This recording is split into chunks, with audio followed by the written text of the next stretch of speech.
all right so गुट्टासँग सम्बन्धित एसईको viral question ल्याएर है त so effect of stretching of a catapult on the distance covered by the stone thrown by it हामीले कुनै पनि क्याटापोल्टलाई कति तन्काउँछौँ र त्यो तन्काएमा त्यसमा राखिएको ढुङ्गाले पार गर्ने दूरीको कसरी भर पर्छ त्योसँग सम्बन्धित क्वेसन ओके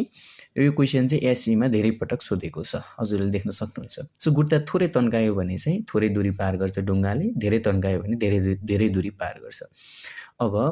यो एक्सपेरिमेन्टमा हामीले परिवर्तन गर्न मिल्ने कुरा भनेको गुट्टा तन्काउने हो गुट्टामा कि थोरै फोर्स लगाउने कि धेरै फोर्स लगाउने सो परिवर्तन गर्न मिल्ने कुरा वाट आई क्यान चेन्ज जुन कुरा परिवर्तन गर्न मिल्छ त्यसलाई चाहिँ हामी इन्डिपेन्डेन्ट भ्यारिएबल भन्छौँ अब यो एक्सपेरिमेन्टमा कुन चाहिँ इन्डिपेन्डेन्ट भ्यारिएबल भयो स्ट्रेचिङ अफ अ क्याटापोल्ट अथवा एक्सटेन्सन अथवा फोर्स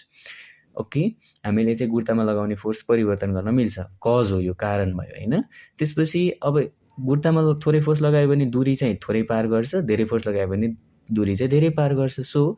वाट आई अब्जर्भ अब मैले के कुरा देखेँ भने distance covered by the stone thrown by it कहिले धेरै देखेँ कहिले थोरै देखेँ सो यो दूरी चाहिँ यो तन्काइमा भर पर्छ सो अरू कुरामा भर पर्ने भ्यारिएबललाई चाहिँ के भनिन्छ डिपेन्डेन्ट भ्यारिएबल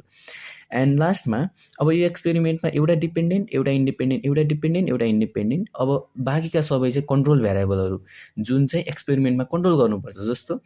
यहाँ हेरौँ त thickness of the rubber band and size of the paper bullet एकपटक ठुलो ढुङ्गा फाल्ने एकपटक सानो ढुङ्गा फाल्ने गरेर पनि भएन एकपटक एकदमै मसिनो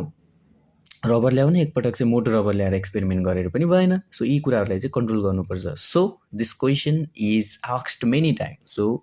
द्याट्स इट